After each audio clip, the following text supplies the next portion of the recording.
encontramos realizando un estudio sobre el rol del administrador financiero, razón por la cual hemos seleccionado su empresa para tomarla como modelo del ámbito empresarial. En este contexto, ¿nos podría por favor confirmar cuál es su objetivo como administrador financiero? Bueno, yo considero importante, digamos, de acuerdo con mi experiencia, que el principal objetivo de cualquier administrador financiero es maximizar el valor de la empresa, ¿sí? Enfocado básicamente en tres actividades que son fundamentales en todas las empresas, tanto industriales como comerciales y de servicios, que son las actividades de operación, las actividades de inversión y las actividades de financiación. ¿Cuáles son sus principales funciones como administrador financiero? A mí me gusta mucho el método Deming, ¿sí? El ciclo de planear, hacer, verificar y actuar. Este es un método muy sencillo de utilizar y consiste en enfocarse básicamente en unos objetivos, verificar permanentemente su ejecución, ¿sí? Y al final que la parte, digamos, de actuar se refiere al control que debemos llevar siempre en todas las actividades financieras de la empresa, y ahí es donde pienso que la gran mayoría de las compañías fallan. No hacen el control y la retroalimentación necesarias para tratar de manejar las desviaciones o las distorsiones que se presenten en el manejo de los recursos. ¿Cuál es la responsabilidad del profesional en administración financiera en la consecución del objetivo básico financiero? Yo considero que el administrador financiero es un integrador de todas las áreas de la empresa. El área financiera debe dar ejemplo de austeridad, de control, de seguimiento de todas las transacciones, de todas las operaciones de la compañía, para que las demás áreas sigan ese ejemplo y utilicen adecuadamente los recursos. En las empresas sucede que se presentan problemas y conflictos propios de las definiciones o roles establecidos entre el propietario de la empresa y el gerente delegado para la gestión del negocio. ¿Cómo cree usted que se pueden dirimir este tipo de situaciones? El diálogo es muy importante. Hay situaciones en donde claramente los dueños quieren imponer determinado estilo, determinado manejo financiero, pero es responsabilidad del administrador financiero indicarle a los accionistas si esos objetivos van en la dirección del plan estratégico, porque no se trata solamente de hacer necesariamente lo que indiquen los dueños, porque en algún momento ellos pueden estar desenfocados con respecto a la estrategia, y el administrador financiero se encarga de dar ese lineamiento para que no hayan ese tipo de distorsiones. Por favor, mencione cuáles son sus fortalezas en el desarrollo de la gestión financiera. A mí me parece que el administrador financiero debe ser ante todo un generalista. Debe conocer de recursos humanos, debe conocer temas de operaciones, debe conocer temas comerciales, debe conversar mucho con la gente para mirar distintas maneras y mejores opciones de hacer las cosas. Un administrador financiero que esté únicamente ejerciendo a través de un escritorio o desde su oficina, considero que no es el mejor estilo. Hay que ir a las sedes, hay que ir a los puntos de venta, hay que ir a las fábricas, hay que visitar incluso proveedores para...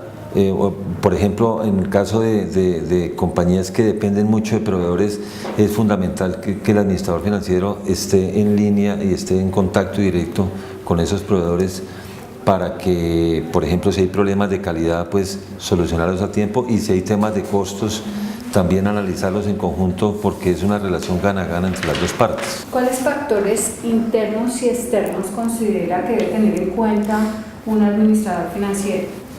El administrador financiero debe conocer de indicadores macroeconómicos, o sea, tiene que estar leyendo permanentemente cómo va el mundo, cómo van, cómo están actuando diferentes economías. El tema de tasas de interés, las tasas de cambio, la parte impositiva es súper importante. Muchas decisiones de inversión fracasan porque no se tienen en cuenta los impactos tributarios de esas decisiones, y ya cuando se van a ejecutar pues es muy tarde porque ya no se pueden, digamos, reversar cierto tipo de contratos o transacciones que se ejecutan sin tener en cuenta ese impacto tributario.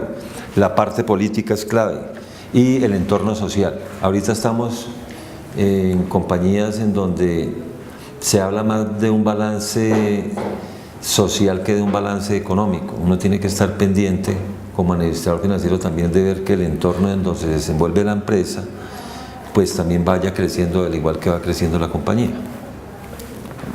¿Qué elementos se deben considerar para incrementar la atractividad en el proceso de toma de decisiones de inversión, financiamiento y de dividendos? Me parece importante que cuando se van a tomar este tipo de decisiones se mire cuál es el costo de capital y el costo de obtención de los recursos de la empresa.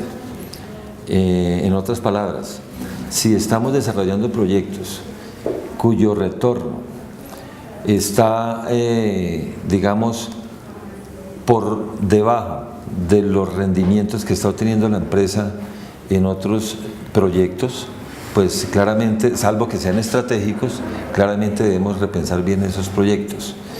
Hay decisiones de financiamiento que se pueden manejar digamos en conjunto con los aliados estratégicos, bien sea proveedores de bienes o de servicios, y el tema de la política de dividendos debe ser una política sana en donde las utilidades de la compañía no necesariamente se tienen que distribuir al 100% a los accionistas, porque si son compañías que están en una etapa de crecimiento o con una estrategia de crecimiento importante, es bueno limitar la distribución de dividendos a un 40 o 50% de esas utilidades para reinvertir el excedente en los planes de crecimiento de la misma empresa. ¿Nos podría mencionar los estados e indicadores financieros en los que se basa para apoyar y asesorar la toma de decisiones financieras? Para mí el más importante es el flujo de efectivo. El balance general es importante, pero el balance general y el estado de resultados son fotos históricas que no te previenen necesariamente de lo que va a ocurrir en el futuro. El flujo de efectivo es lo que yo denomino la sangre en las empresas. Si un administrador financiero no está pendiente del flujo de efectivo, perfectamente en un momento dado de crisis una compañía puede llegar a la quiebra. Hemos visto casos de compañías muy exitosas que de un año a otro se quiebran porque lamentablemente no controlaron el flujo de efectivo, no vieron el periodo de ciclicidad en los negocios, periodos de bajas ventas, ¿cierto? O depender de clientes muy importantes que en un momento a otro deciden independizarse o deciden tercerizar sus operaciones con otros competidores. Entonces el flujo de efectivo nos da esa visibilidad para llevarle el pulso a la compañía de una manera, digamos, más rápida. ¿Nos podría compartir el objeto de la gestión de fondos? Se trata de hacer más con menos, es decir, en otras palabras, esto lo aprendí recién, empecé mi trayectoria profesional, y es que en todos los negocios solo hay dos decisiones que tú puedes administrar bienes: o vendes más o gastas menos, ¿sí? O una mezcla de las dos, ¿sí? Pero regularmente en épocas de crisis pues hay que amarrarse el cinturón, hay que, no como en muchas compañías que deciden cortar por ejemplo gastos de capacitación al personal, que son gastos muy importantes y sobre todo en esta sociedad del conocimiento. Hay que ser muy prudentes en ese tipo de recortes presupuestales. Yo creo que las compañías, si buscan eficiencia, pueden vender más, no despedir gente, no quitarles beneficios a los empleados, y por el contrario, esos empleados que se sienten valorados y que se sienten respetados en momentos de vacas flacas son el recurso fundamental para crecer y mejorar en los momentos de buenos ingresos. ¿Cuál es la importancia de la estructura financiera de la empresa? Generalmente la estructura financiera viene dada por los dueños del negocio que deciden, de acuerdo al riesgo, con qué apalancamiento se va a trabajar, y es muy importante velar que los indicadores se cumplan. Un ejemplo, hay compañías que trabajan con endeudamientos muy altos pero que son muy rentables. La ortodoxia dice que en algunos casos índices de endeudamiento del 70-80% pueden ser muy malos, pero eso es muy relativo. Hay compañías que se defienden con una buena deuda porque la deuda tiene un aspecto fundamental y es el escudo fiscal de los intereses. Entonces, tributariamente, si la compañía es muy eficiente, si la compañía rota muy bien sus inventarios, si controla muy bien sus gastos, puede trabajar con índices de endeudamiento altos. ¿Qué nos podría decir de la decisión de reinversión de los dividendos? Parece clave. Las compañías exitosas reinvierten sus utilidades, es decir, tienen una política de dividendos conservadora y eso les permite pues crecer.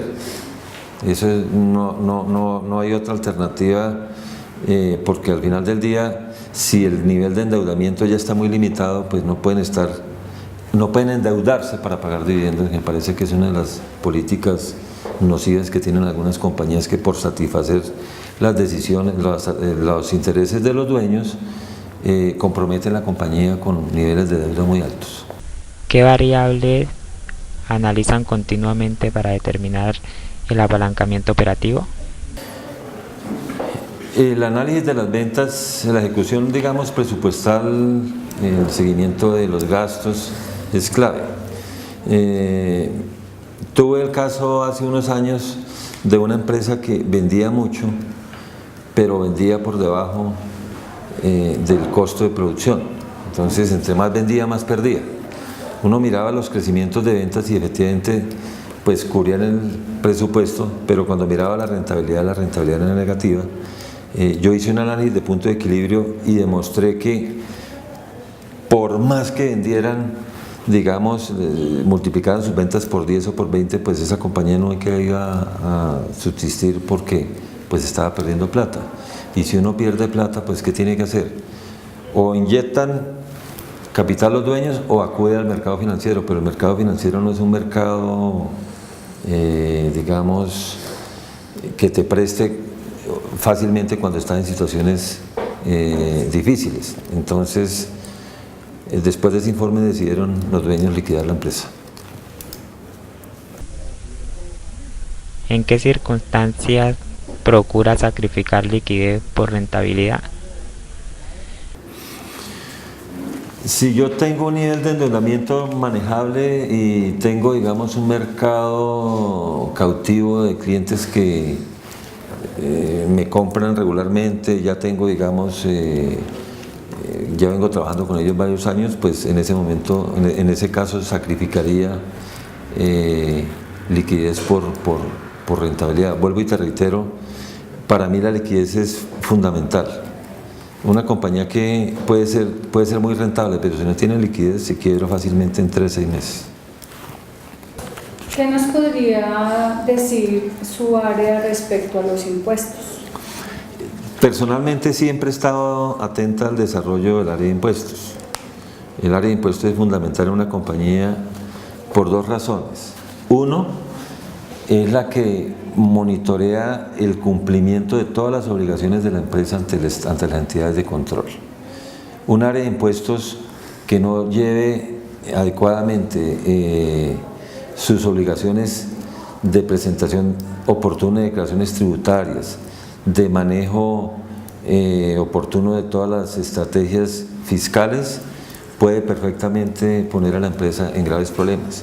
He tenido conocimiento también en compañías donde he trabajado, en donde las sanciones tributarias han sido súper cuantiosas y han erosionado las utilidades de la empresa por descuidos de esa área. A mí me parece que en una compañía las áreas contables y impuestos deben ir de la mano y deben ser súper conectadas para desarrollar todos los planes de la empresa. Pues Celso, nos gustaría que nos dieras una conclusión de la entrevista. Ok, mira, yo veo que está muy enfocada en temas de indicadores, de objetivos del administrador financiero, de las funciones, las responsabilidades, los conflictos. Pero a mí me parece clave que el administrador financiero vaya un poquito más allá de los balances, vaya un poquito más allá de los presupuestos. Un buen administrador financiero obtiene indicadores de rentabilidad que no necesariamente vienen de la contabilidad. Por ejemplo, un buen administrador financiero tiene que ver temas de diferenciación, cómo hacerlo distinto, es decir, y eso aplica para todas las áreas de la empresa. Tiene que ver temas de eficacia, cómo lograr los objetivos. Tiene que ser un modelo de eficiencia en hacer las cosas bien. Y tiene que ser un modelo de aprendizaje organizacional, es decir, el administrador financiero está al servicio de las demás áreas de la empresa y no al revés, como erradamente se cree en muchas empresas, en donde se piensa que quien firma los cheques es la persona más importante de la organización. Eso me parece que no es correcto. Me parece que el administrador financiero está al servicio de las demás áreas, es un consultor, es un asesor, es una persona que le debe caber la empresa en su cabeza para que las decisiones que él tome apoyados en las demás áreas sean, digamos, las más adecuadas para el crecimiento de la empresa. Debe conocer de temas estratégicos, ¿sí? El administrador financiero no se tiene que limitar únicamente a llevar un cúmulo de indicadores, no, tiene que saber muy bien para dónde va la empresa, de dónde viene la empresa también, y debe tener una especie de visión de helicóptero que le permita ver las amenazas o las oportunidades que puedan venir más adelante. Hoy, debo decirlo, muchos administradores financieros no leen, y un administrador financiero que no lea, que no esté atento a lo que está pasando en el mundo, pues puede dejar pasar muy buenas oportunidades en la empresa. Tengo un último comentario, y es que el administrador financiero debe replicar lo que decía uno de los grandes presidentes de las empresas en el mundo, que se llamaba Jack Welch, que era el CEO de General Electric. Él decía que en toda empresa, y esto no bien aplica solamente para el administrador financiero, sino para los cargos directivos, solo hay que medir tres cosas: la satisfacción del cliente, la satisfacción del empleado y el flujo de caja. Si uno logra, como administrador financiero, monitorear y ayudarle a la compañía que sus empleados estén bien, que sus clientes estén bien, y tiene controlado su flujo de caja, ya el éxito, a mi modo de ver, está asegurado. Un último comentario es que lo que yo he podido evidenciar, digamos, en mi experiencia profesional, es que el administrador financiero, por estar mirando tantos indicadores, deja de lado el objetivo fundamental de la empresa. Hay que trascender un poco más allá de los índices, hay que caminar la empresa, hay que visitar, digamos, los competidores, tenemos que visitar los clientes, ver cómo están los clientes, cómo están los proveedores.